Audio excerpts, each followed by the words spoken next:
got to hold it up, hold it up, hold it up, hold it up, hold it up, hold it up, hold. We got to hold it up until we twist that, tobacco twist that, tobacco twist that, tobacco twist that, tobacco twist that, tobacco twist, twist that, tobacco twist that, tobacco twist, twist that, tobacco twist that, tobacco twist, twist that, tobacco twist.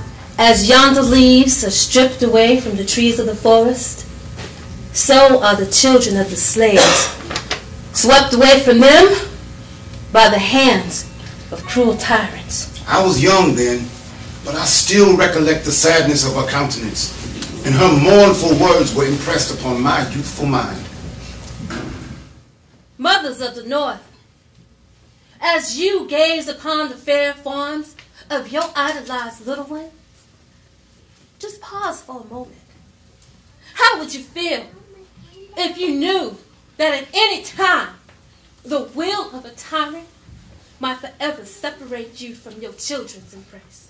So we were left to mourn, not so much our master's death, but the prospect of our lifelong bondage.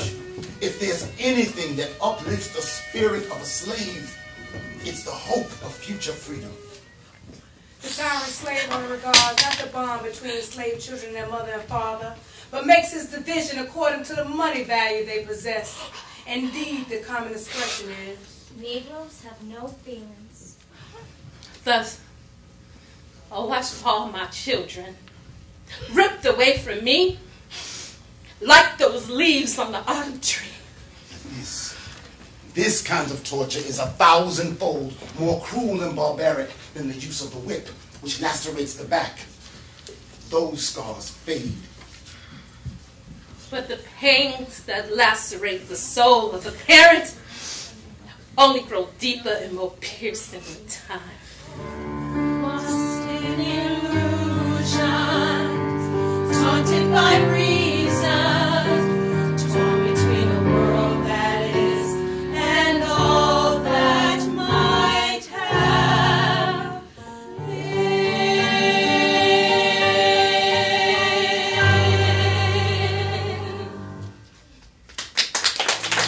The name is Henry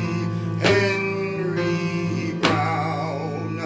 Finest worker he will be till he takes freedom and liberty. Take and take our body now, but freedom's mine someday, somehow.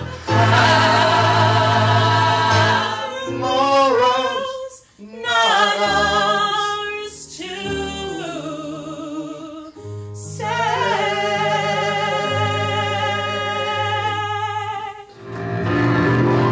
She's gonna be a wife and moon, yeah. She's gonna be a child soon, yeah. She's gonna jump the broom, a beautiful bride. Now listen to me, Henry. If you can pay this 50, you'll get to keep your Nancy. Ought to think yourself lucky. now listen to me, Henry. $50, If you can pay this $50, you all get to it keep your takes Nancy. is Ought to think yourself lucky. $50. I had to heed his warnings and greet.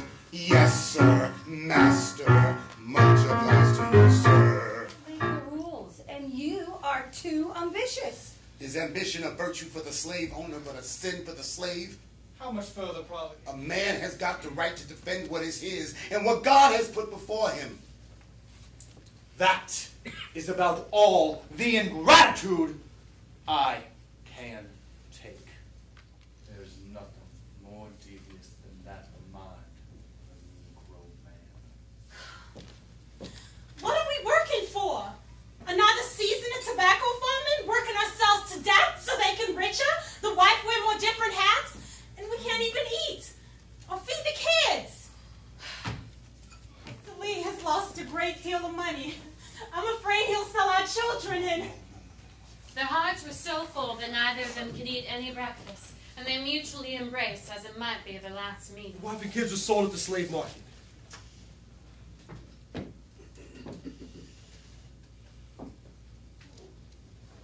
No. I couldn't move. I couldn't work. I couldn't think. Gotta get me out. Breathe in hope. Yeah, Gotta flee in the night. Gotta cope. yeah. Love your enemies, they say to me. Do good to them that hate you. How can we?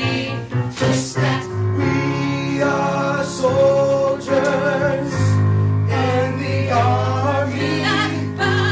We've got to stop and teach the world for now. We've got to hold up the blood-stained banner. We've got to hold it up until we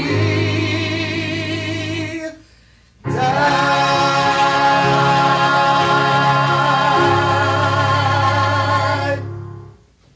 He must stay. He is a slave. And the law of men gives him no authority to amend those conditions. It shuts off every avenue of hope. But thanks be to God, there is a law of heaven that the laws of men cannot control. Marched with ropes about our necks and staples on our arms. A number of wagons loaded with little children of many different families rent the air with their screeching cries and vain endeavors to resist the separation that was thus forced upon us.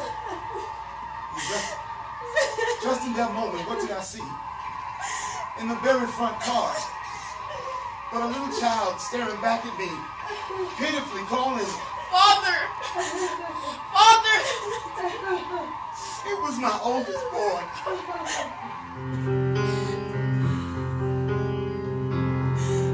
Come hear the crying of the poor, the midnight sighing of those meek and those you've snatched and seized, the children all of God's trustees. You need to get back to simple truths, darling. Forget all this intellectualism, this questioning. Keep ignorant? Ignore our conscience? Is that what you mean? No, yes, we just need to get back to the simple truths. I'm sure the world would be a much better place if we all just looked the other way.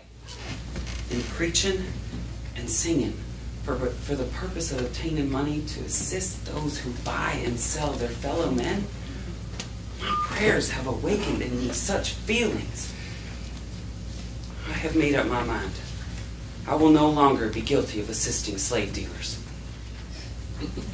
At that moment, Dr. Smith felt admonished by Almighty God for lending his assistance to the cause of the slave-holding religion.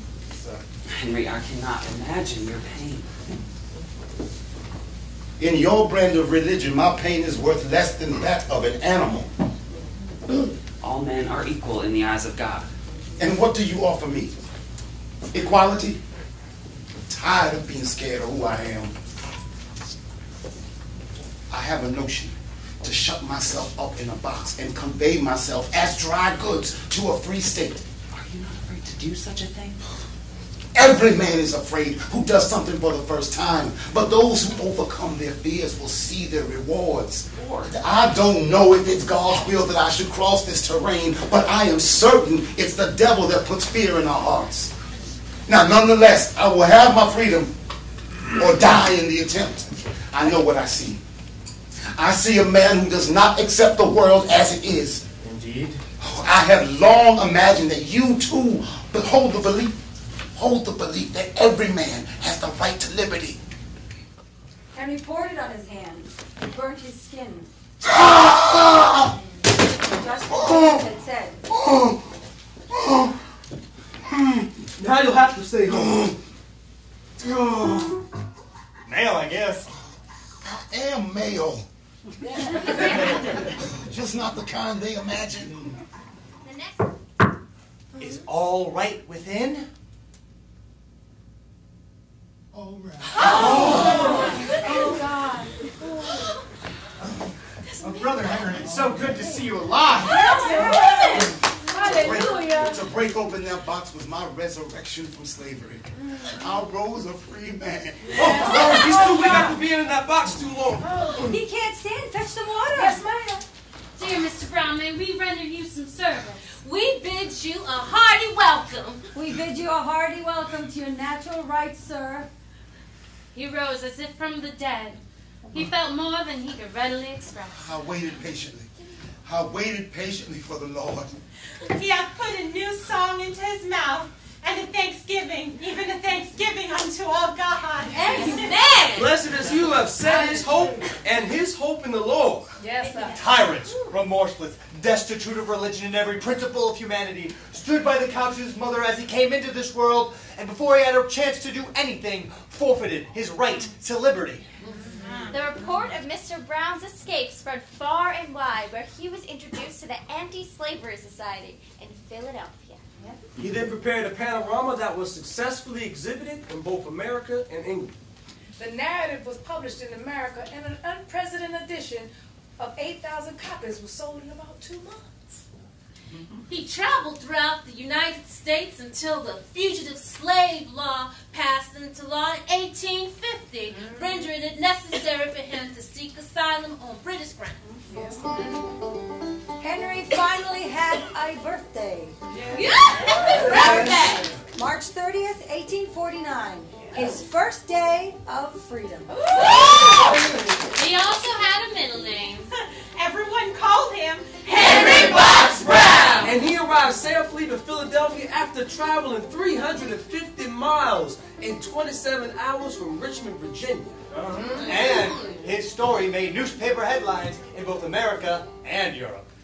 And he became known as one of the most famous runaway slaves on the Underground Railroad.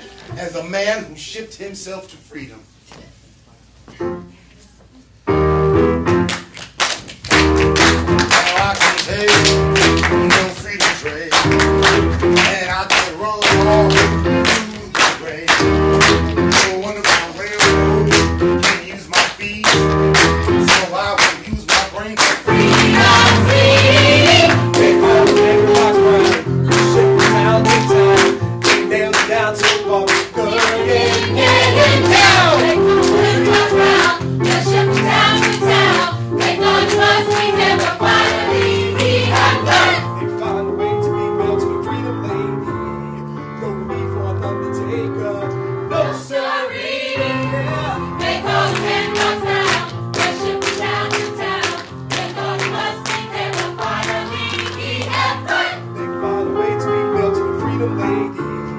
No need for an undertaker.